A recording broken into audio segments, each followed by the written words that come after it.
بسم الله الرحمن الرحيم واعلموا أنما غنمتم من شيء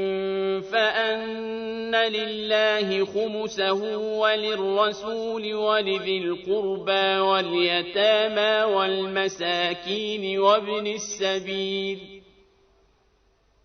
والمساكين وابن السبيل إن كنتم آمنتم بالله وما أنزلنا على عبدنا يوم الفرقان يوم التقى الجمعان والله على كل شيء قدير إذ أنتم بالعدوة الدنيا وهم بالعدوة القصوى والركب أسفل منكم ولو تواعدتم لاختلفتم في الميعاد ولكن ليقضي الله أمرا كان مفعولا ليهلك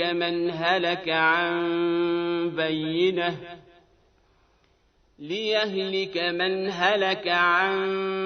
بينة ويحيى من حي عن بينة وإن الله لسميع عليم إذ يريكهم الله في منامك قليلا ولو أراكهم كثيرا لفشلتم ولتنازعتم في الأمر ولكن الله سلم إنه عليم بذات الصدور وإذ يريكموهم إذ التقيتم في أعينكم قليلا ويقللكم في أعينهم ليقضي الله أمرا كان مفعولا وإلى الله ترجع الأمور يا أيها الذين آمنوا إذا لقيتم فئة فاثبتوا واذكروا الله كثيرا لعلكم تفلحون وأطيعوا الله ورسوله ولا تنازعوا فتفشلوا وتذهب ريحكم واصبروا إن الله مع الصابرين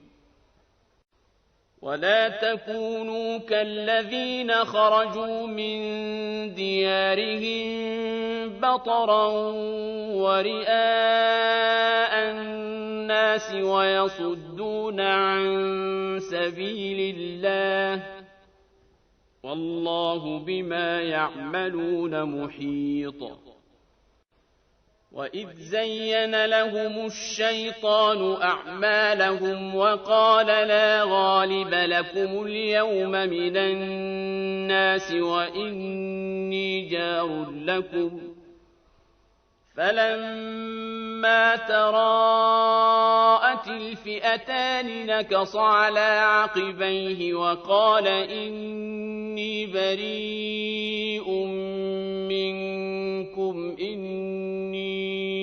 أرى ما لا ترون إني أخاف الله والله شديد العقاب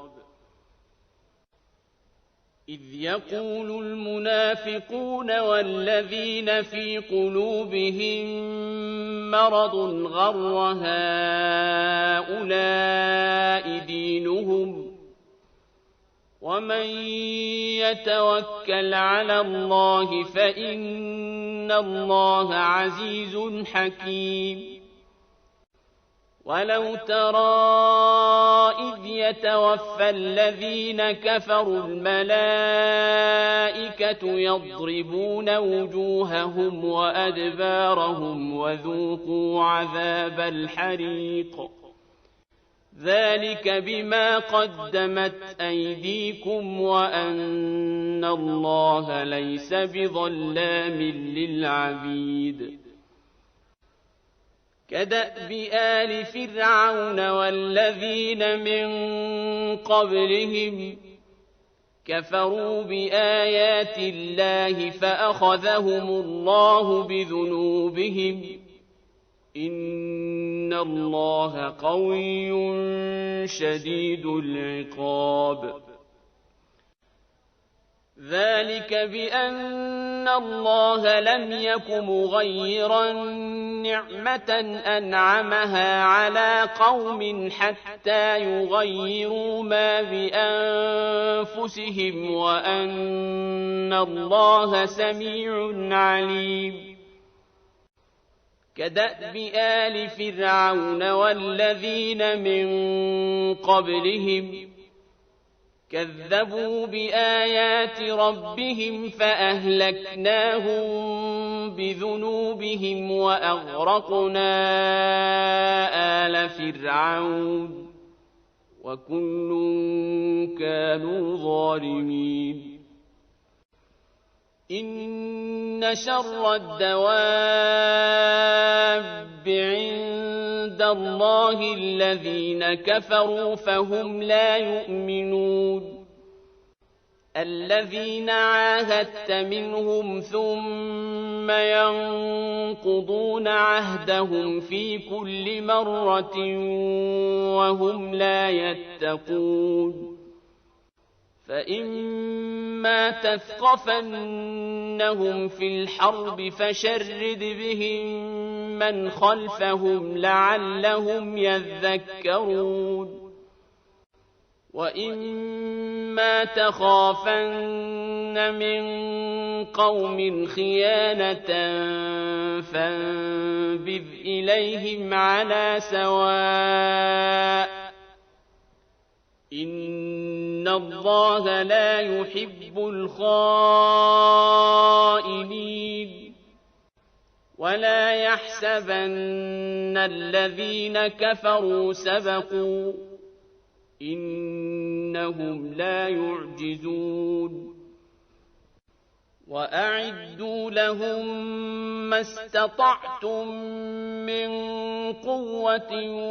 ومن رباط الخيل ترهبون به عدو الله وعدوكم وآخرين من دونهم لا تعلمونهم الله يعلمهم وما تنفقوا من شيء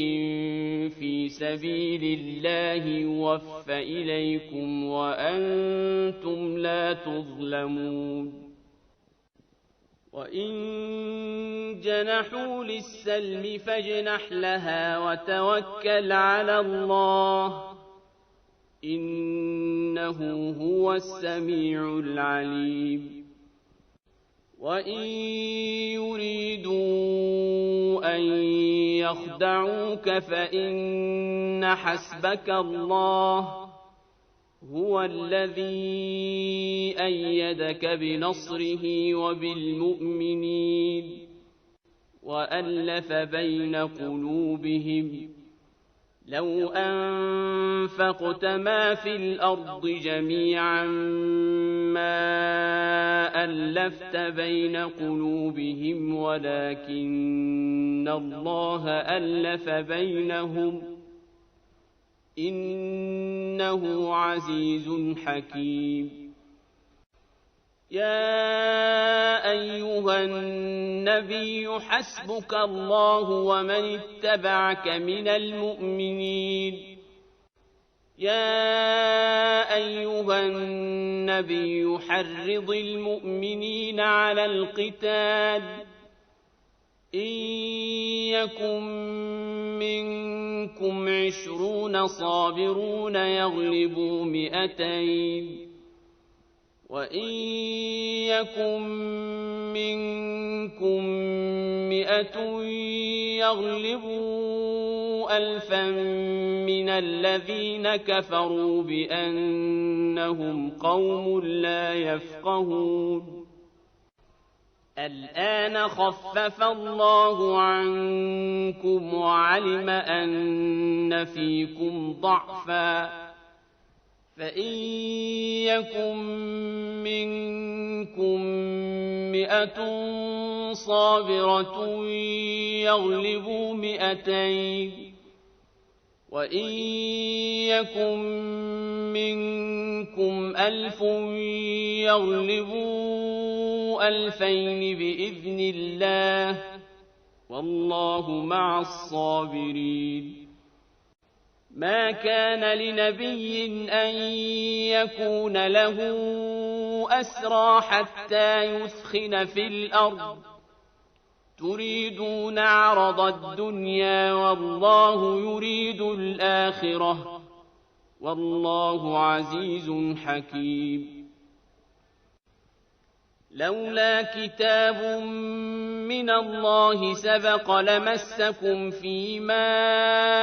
أخذتم عذاب عظيم فكلوا مما غنمتم حلالا طيبا واتقوا الله إن الله غفور رحيم يا أيها النبي قل لمن في أيديكم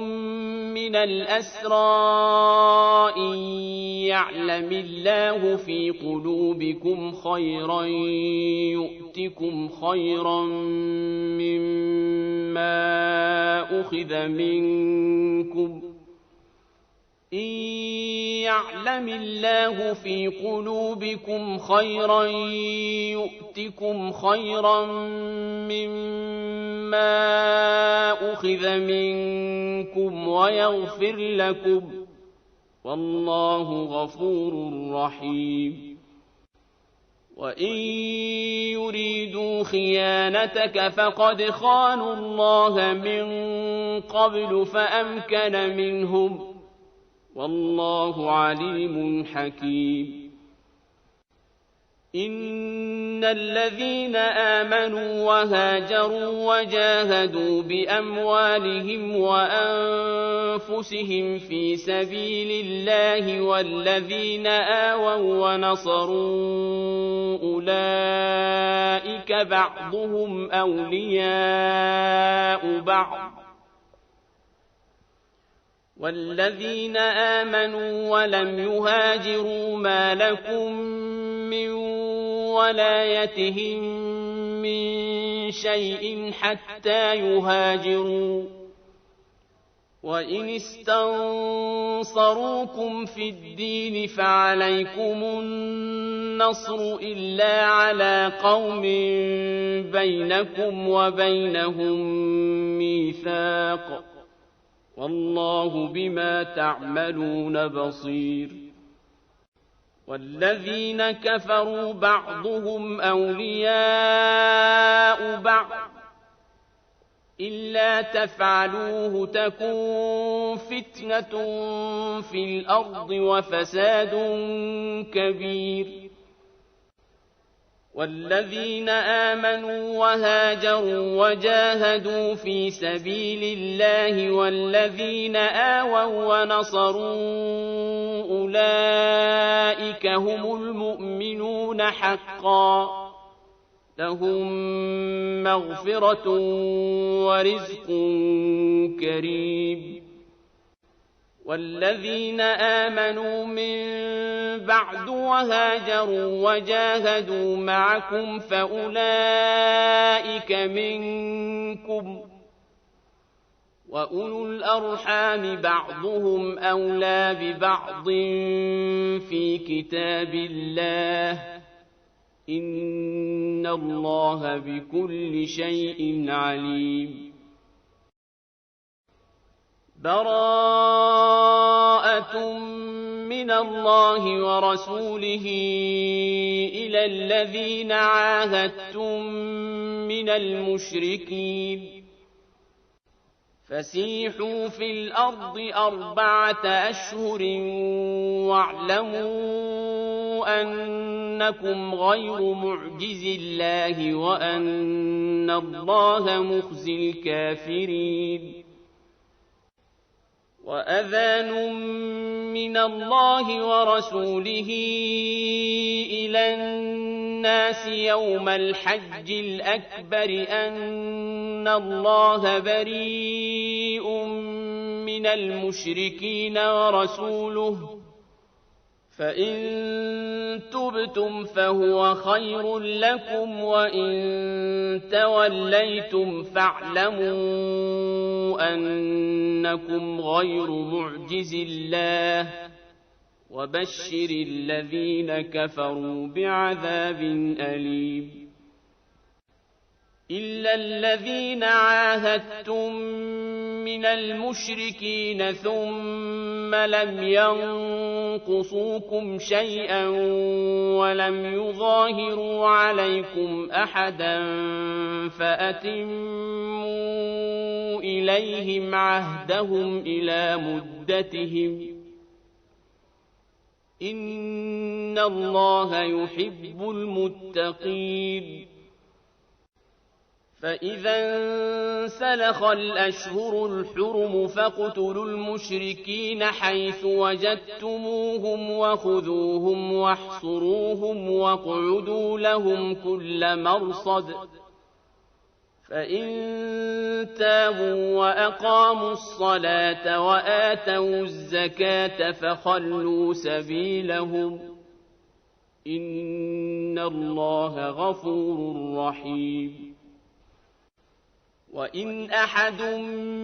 من المشركين استجارك فأجره حتى يسمع كلام الله ثم أبلغه مأمنه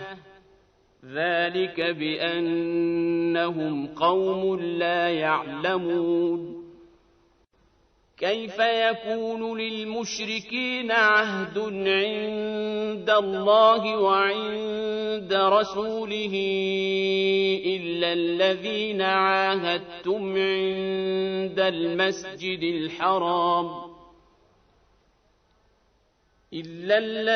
عاهدتم عند المسجد الحرام فما استقاموا لكم فاستقيموا لهم إن الله يحب المتقين كيف وإن يظهروا عليكم لا يرقبوا فيكم إلا ولا ذمة يرضونكم بأفواههم وتأبى قلوبهم وأكثرهم فاسقون اشتروا بآيات الله ثمنا قليلا فصدوا عن سبيله إنهم ساء ما كانوا يعملون لا يرقبون في مؤمن إلا ولا ذمة وأولئك هم المعتدون فإن تابوا وأقاموا الصلاة وآتوا الزكاة فإخوانكم في الدين ونفصل الآيات لقوم يعلمون وإن نكثوا أيمانهم من بعد عهدهم وطعنوا في دينكم فقاتلوا أئمة الكفر إنهم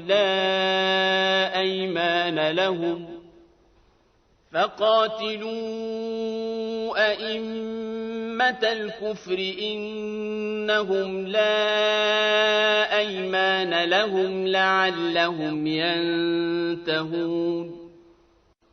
ألا تقاتلون قوما نكثوا أيمانهم وهموا بإخراج الرسول وهم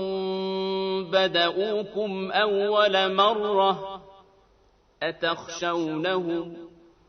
فالله أحق أن تخشوه إن كنتم مؤمنين قاتلوهم يعذبهم الله بأيديكم ويخزهم وينصركم عليهم ويشف صدور قوم مؤمنين ويذهب غيظ قلوبهم ويتوب الله على من يشاء والله عليم حكيم أم حسبتم أن تتركوا ولما يعلم الله الذين جاهدوا منكم ولم يتخذوا من دون الله ولا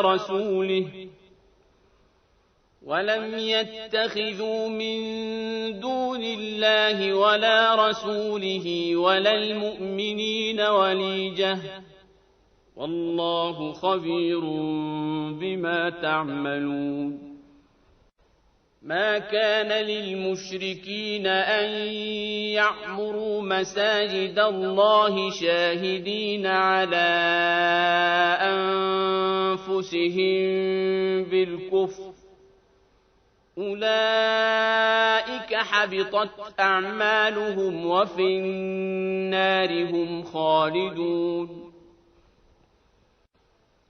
إنما يعمر مساجد الله من آمن بالله واليوم الآخر وأقام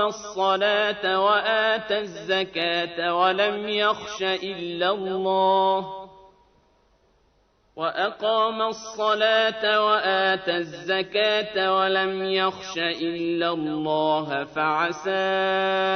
أولئك أن يكونوا من المهتدين أجعلتم سقاية الحاج وعمارة المسجد الحرام كمن آمن بالله واليوم الآخر وجاهد في سبيل الله لا يستوون عند الله والله لا يهدي القوم الظالمين الذين آمنوا وهاجروا وجاهدوا في سبيل الله بأموالهم وأنفسهم أعظم درجة عند الله وأولئك هم الفائزون يبشرهم ربهم برحمة منه ورضوان وجنات لهم فيها نعيم مقيم خالدين فيها أبدا إن الله عنده أجر عظيم يا أيها الذين آمنوا لا تتخذوا آباءكم وإخوانكم أولياء إن استحبوا الكفر على الإيمان ومن يتولهم منكم فأولئك هم الظالمون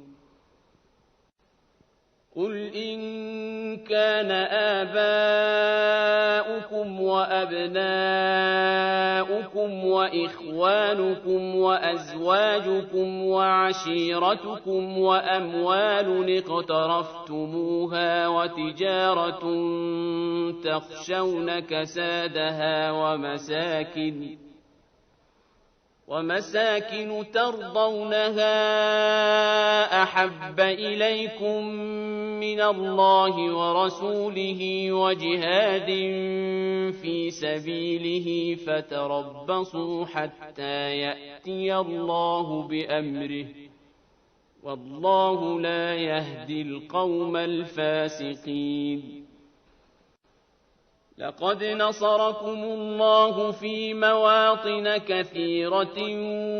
ويوم حنين إذ أعجبتكم كثرتكم فلم تغن عنكم شيئا وضاقت عليكم الأرض بما رحبت ثم وليتم مدبرين ثم أنزل الله سكينته على رسوله وعلى المؤمنين وأنزل جنودا لم تروها وعذب الذين كفروا وذلك جزاء الكافرين ثم يتوب الله من بعد ذلك على من يشاء والله غفور رحيم يا أيها الذين آمنوا إنما المشركون نجس فلا يقربوا المسجد الحرام بعد عامهم هذا وإن خفتم عيلة فسوف يغنيكم الله من فضله إن شاء إن الله عليم حكيم قاتلوا الذين لا يؤمنون بالله ولا باليوم الآخر ولا يحرمون ما حرم الله ورسوله ولا يدينون دين الحق من الذين أوتوا الكتاب حتى يعطوا الجزية عن يد وهم صاغرون وقالت اليهود عزير ابن الله وقالت النصارى المسيح ابن الله ذلك قولهم بأفواههم يضاهئون قول الذين كفروا من قبل قاتلهم الله أنى يؤفكون اتخذوا أحبارهم ورهبانهم أربابا من دون الله والمسيح ابن مريم وما أمروا إلا ليعبدوا إلها واحدا لا إله إلا هو سبحانه عما يشركون يريدون أن يطفئوا نور الله بأفواههم ويأبى الله إلا أن يتم نوره ولو كره الكافرون هو الذي أرسل رسوله بالهدى ودين الحق ليظهره على الدين كله ولو كره المشركون يا أيها الذين آمنوا إن كثيرا من الأحبار والرهبان ليأكلون أموال الناس بالباطل ويصدون عن سبيل الله والذين يكنزون الذهب والفضة ولا ينفقونها في سبيل الله فبشرهم بعذاب أليم يوم يحمى عليها في نار جهنم فتكوى بها جباههم وجنوبهم وظهورهم هذا ما كنزتم لأنفسكم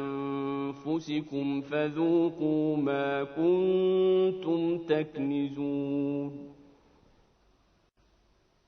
إن عدة الشهور عند الله 12 شهرا في كتاب الله يوم خلق السماوات والأرض منها 4 حرم ذلك الدين القيم فلا تظلموا فيهن أنفسكم وقاتلوا المشركين كافة كما يقاتلونكم كافة واعلموا أن الله مع المتقين إنما النسيء زيادة في الكفر يضل به الذين كفروا يحلونه عاما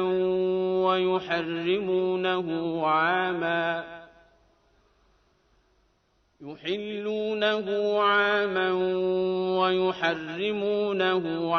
ليواطئوا عدة ما حرم الله فيحلوا ما حرم الله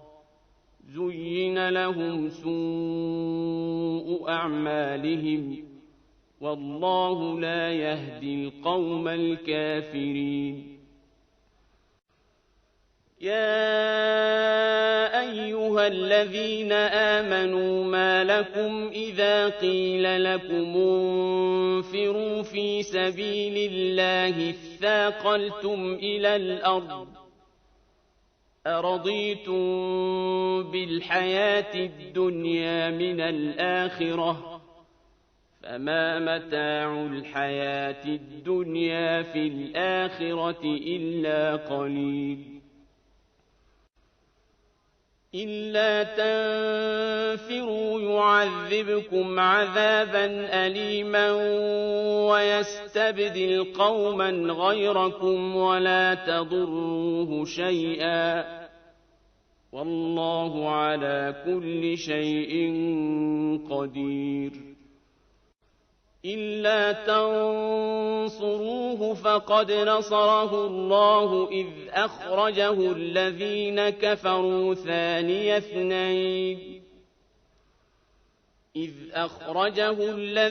كفروا ثاني اثنين إذ هما في الغار إذ يقول لصاحبه لا تحزن إن الله معنا فأنزل الله سكينته عليه وأيده بجنود لم تروها وجعل كلمة الذين كفروا السفلى وكلمة الله هي العليا والله عزيز حكيم انفروا خفافا وثقالا وجاهدوا بأموالكم وأنفسكم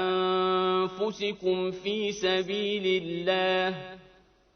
ذلكم خير لكم إن كنتم تعلمون لو كان عرضا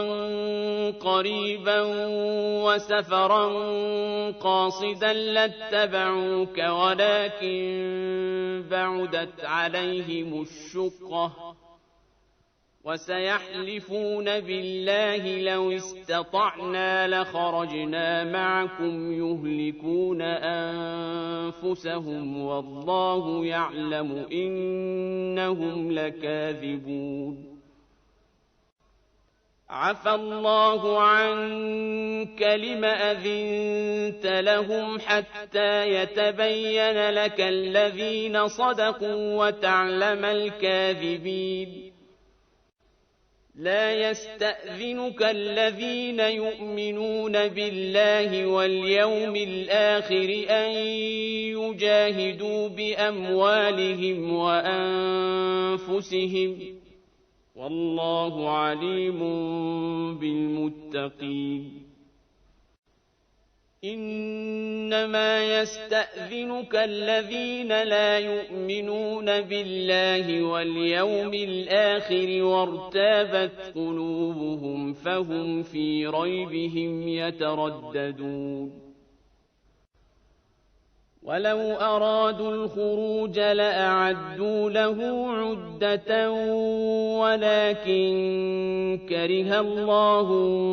بعاثهم فثبطهم وقيل اقعدوا مع القاعدين لو خرجوا فيكم ما زادوكم إلا خبالا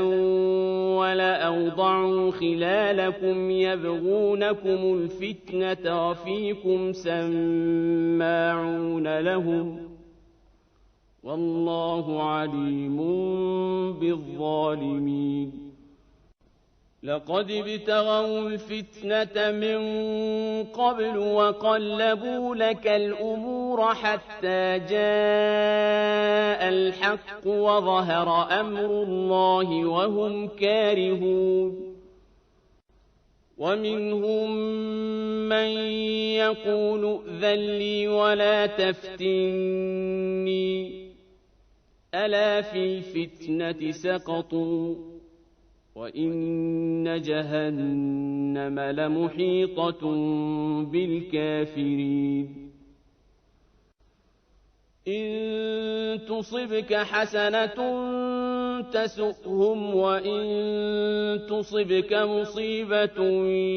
يقولوا قد أخذنا أمرنا من قبل ويتولوا وهم فرحون قل لن يصيبنا إلا ما كتب الله لنا هو مولانا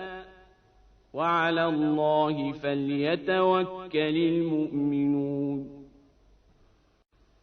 قل هل تربصون بنا إلا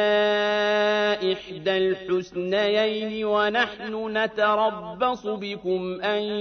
يصيبكم الله بعذاب من عنده أو بأيدينا فتربصوا إنا معكم متربصون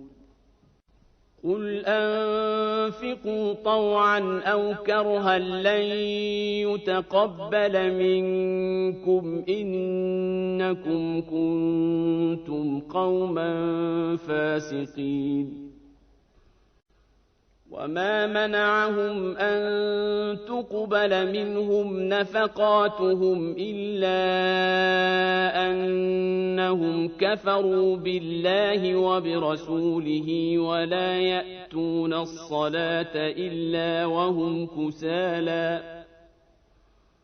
ولا يأتون الصلاة إلا وهم كسالى ولا ينفقون إلا وهم كارهون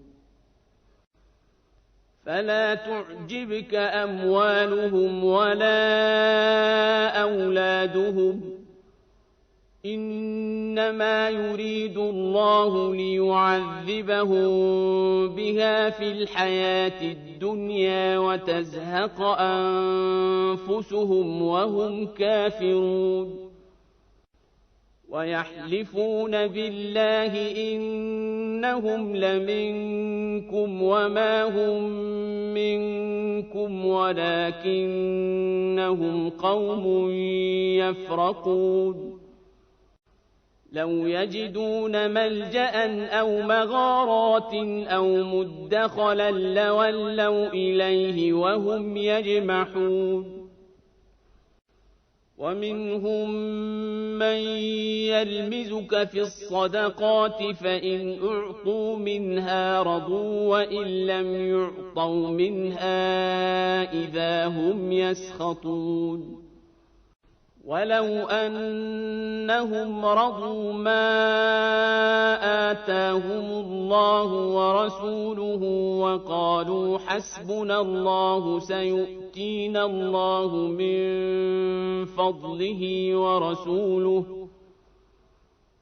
وقالوا حسبنا الله سيؤتينا الله من فضله ورسوله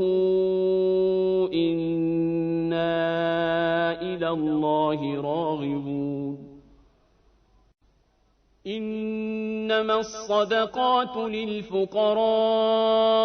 والمساكين والعاملين عليها والمؤلفة قلوبهم وفي الرقاب والغارمين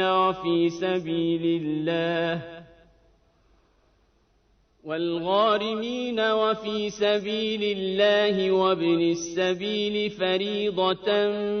من الله والله عليم حكيم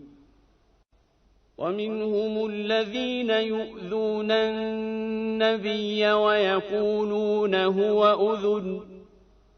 قل أذن خير لكم يؤمن بالله ويؤمن للمؤمنين ورحمة للذين آمنوا منكم والذين يؤذون رسول الله لهم عذاب أليم يحلفون بالله لكم ليرضوكم والله ورسوله أحق أن يرضوه إن كانوا مؤمنين ألم يعلموا أنه من يحادد الله ورسوله فأن له نار جهنم خالدا فيها ذلك الخزي العظيم يحذر المنافقون أن تنزل عليهم سورة تنبئهم بما في قلوبهم قل استهزئوا إن الله مخرج ما تحذرون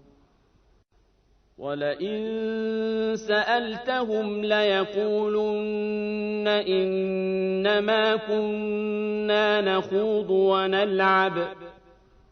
قل أبالله وآياته ورسوله كنتم تستهزئون لا تعتذروا قد كفرتم بعد إيمانكم إن نعف عن طائفة منكم نعذب طائفة بأنهم كانوا مجرمين المنافقون والمنافقات بعضهم من بعض يأمرون بالمنكر وينهون عن المعروف ويقبضون أيديهم نسوا الله فنسيهم إن المنافقين هم الفاسقون وعد الله المنافقين والمنافقات والكفار نار جهنم خالدين فيها هي حسبهم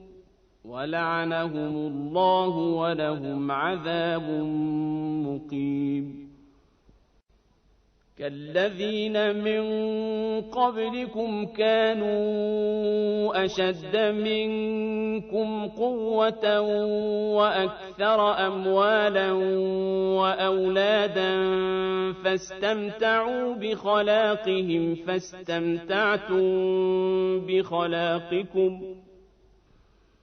فاستمتعتم بخلاقكم كما استمتع الذين من قبلكم بخلاقهم وخضتم كالذي خاضوا أولئك حبطت أعمالهم في الدنيا والآخرة وأولئك هم الخاسرون ألم يأتهم نبأ الذين من قبلهم قوم نوح وعاد وثمود وقوم إبراهيم وأصحاب مدين والمؤتفكات أتتهم رسلهم بالبينات فما كان الله ليظلمهم ولكن كانوا أنفسهم يظلمون والمؤمنون والمؤمنات بعضهم أولياء بعض يأمرون بالمعروف وينهون عن المنكر ويقيمون الصلاة ويؤتون الزكاة ويطيعون الله ورسوله أولئك سيرحمهم الله إن الله عزيز حكيم وعد الله المؤمنين والمؤمنات جنات تجري من تحتها الأنهار خالدين فيها ومساكن طيبة في جنات عدن ورضوان من الله أكبر ذلك هو الفوز العظيم يا أيها النبي جاهد الكفار والمنافقين واغلظ عليهم ومأواهم جهنم وبئس المصير يحلفون بالله ما قالوا ولقد قالوا كلمة الكفر وكفروا بعد إسلامهم وهموا بما لم ينالوا وما نقموا إلا أن أغناهم الله ورسوله من فضله فإن يتوبوا يك خيرا لهم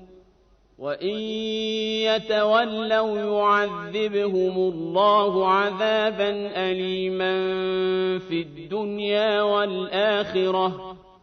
وما لهم في الأرض من ولي ولا نصير ومنهم من عاهد الله لئن آتانا من فضله لنصدقن ولنكونن من الصالحين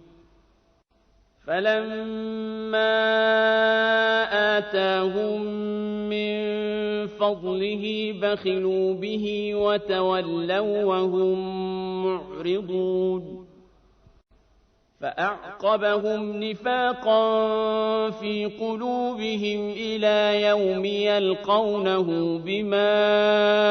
أخلفوا الله ما وعدوه وبما كانوا يكذبون ألم يعلموا أن الله يعلم سرهم ونجواهم وأن الله علام الغيوب الذين يلمزون المطوعين من المؤمنين في الصدقات والذين لا يجدون إلا جهدهم فيسخرون منهم سخر الله منهم ولهم عذاب أليم